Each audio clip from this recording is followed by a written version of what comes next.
आप सभी कैसे हो? आप सभी को मेरा नाम तो पता ही होगा, मैं राकेश कुमार। आज आप सभी के सामने एक ऐसा टॉपिक मैं आपके सामने लेके आया हूं जो हिंदी व्याकरण का एक ऐसा महत्वपूर्ण टॉपिक है जो हमें पढ़ना चाहिए। और ये टॉपिक ऐसा टॉपिक है जिसके द्वारा हमारे आसपास की वस्तुओं को पहचान करने में हमारी मदद करता है। वह टॉपिक है संज्ञा। अगर मैं बात करूं आपके सामने संज्ञा की परिभाषा या संज्ञा क्या होती है या संज्ञा से क्या अभिप्राय है,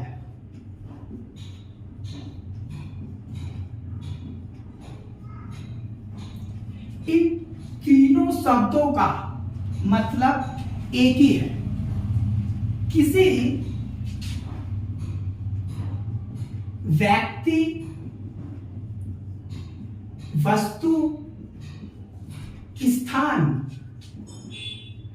या भाव के नाम को संज्ञा कहते हैं। कोई भी व्यक्ति, वस्तु, स्थान या भाव के नाम को हम संज्ञा कहते हैं। संज्ञा की एक परिभाषा बनाने के लिए हमारे को 5 शब्दों का पता होना बहुत जरूरी है। अगर हम संज्ञा की परिभाषा करें तो 5 शब्द हमें पता है, उससे हमारी परिभाषा बहुत ही सुंदर परिभाषा बन सकती है। पहला शब्द होता है स्थान, दूसरा है आपके सामने भाव, तीसरा है प्राणी, और जो चौथा नंबर का है वस्तु, और जो 5वां है वो है व्यक्ति का नाम। ये शब्द इन 5 शब्दों से बहुत ही सुंदर डेफिनेशन मिल जाएगी। जो भी बातें किसी विशेष व्यक्ति, वस्तु, स्थान, प्राणी, भाव, इन सब का बोध कराते उसे हम संज्ञा कहते हैं। जैसे कि स्थान की मैं बात करूं तो लाल किला, राष्ट्रपति भवन, ये क्या है? ये स्थान है। ये हमें किसी एक स्थान के बारे में बता रहा है। भाव का मतलब होता है जैसे मित्रता, दोस्त, मिठास और स्नेह, प्रेम, जिसे हम कहते हैं। बात करें प्राणी की तो प्राणी होते हैं जैसे पक्षी, शेर, ये सब।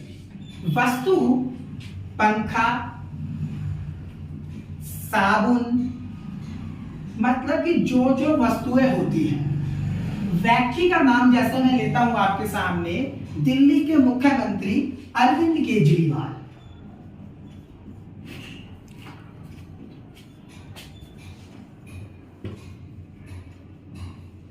और यूपी के मुख्यमंत्री आदित्यनाथ योगी।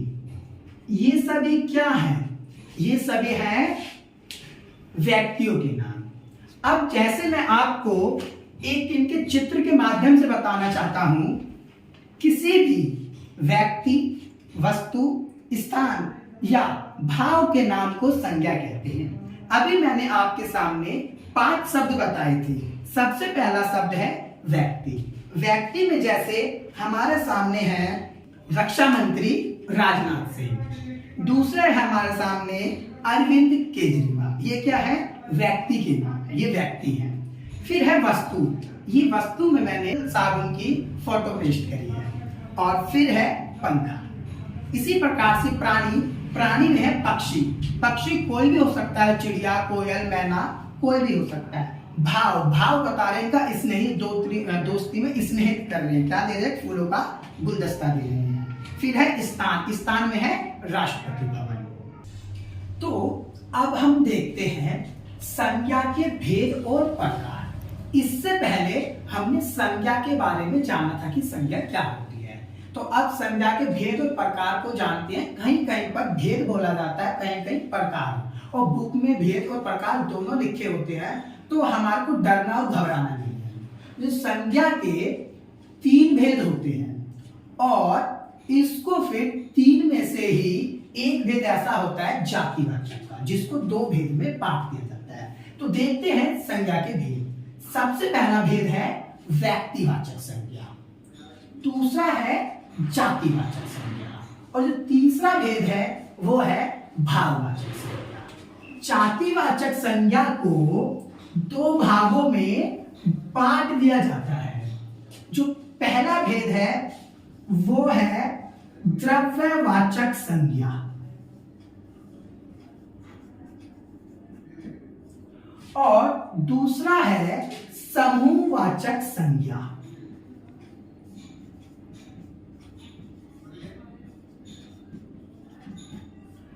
अब हम इन भेदों को एक एक करके अच्छे से समझते हैं उदाहरणों के साथ में। तो अब हम अच्छे से जानते हैं व्यक्तिवाचक संज्ञा क्या होती है। जिस शब्द से किसी विशेष व्यक्ति, वस्तु, स्थान का बोध हो उसे हम व्यक्तिवाचक संज्ञा कहते हैं। जैसे व्यक्ति का नाम लिया जाता है, व्यक्ति के नाम में नाम आ जाता है सपना,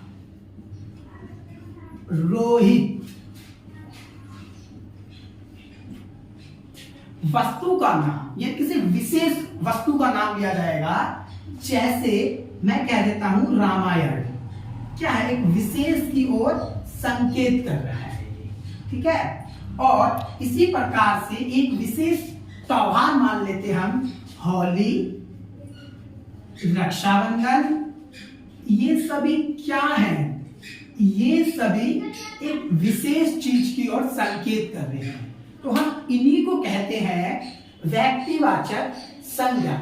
जैसे ये देखिए परिभाषा, किसी शब्द से, किसी शब्द से विशेष व्यक्ति, वस्तु, स्थान या भाव का बोध होता है उसे हम व्यक्तिवाचक संज्ञा कहते हैं। इसके अंदर व्यक्तियों में मैंने 2 व्यक्तियों की फोटो लगाई है आपको समझाने के लिए। एक में एक लड़की का नाम है सपना और दूसरा है वो है यूपी के मुख्यमंत्री आदित्यनाथ योगी। इसी प्रकार से एक विशेष वस्तु के लिए मैंने रामायण पुस्तक की फोटो चिपकाई है। और नेक्स्ट है रक्षाबंधन त्योहार, यानी कि एक विशेष त्योहार की ओर संकेत किया गया है। इसी प्रकार से एक किसी विशेष देश का नाम है, जैसे इसके अंदर भारत है। तो अब तक हमने समझा व्यक्तिवाचक संज्ञा। तो अब हम संज्ञा के दूसरे भेद को अच्छे से समझते हैं। दूसरा भेद है जातिवाचक संज्ञा।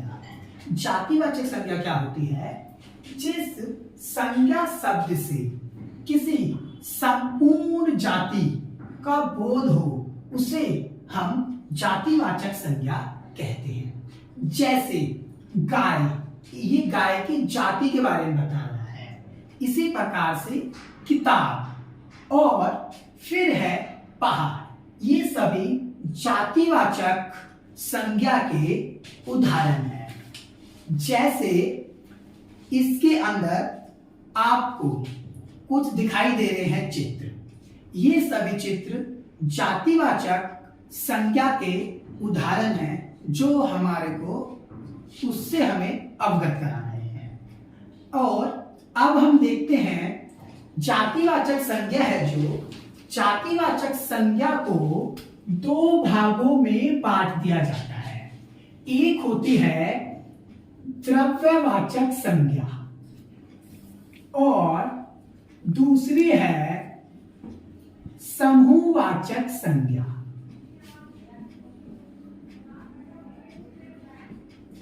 द्रव्यवाचक संज्ञा क्या होती है?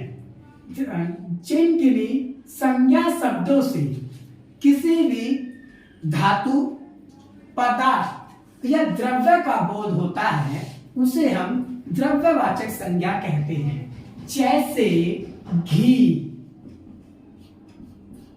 मिट्टी, लोहा, ये सभी द्रव्यवाचक संज्ञा के उदाहरण हैं। इसी प्रकार से समूहवाचक संज्ञा क्या होती है?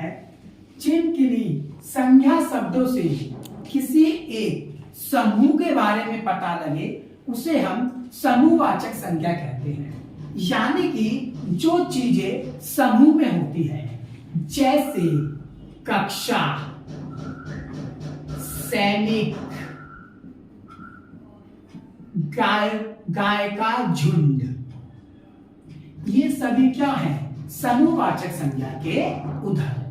तो अब हम देखते हैं संज्ञा के तीसरे भेद को। जो संज्ञा का तीसरा भेद है वो है भाववाचक संज्ञा।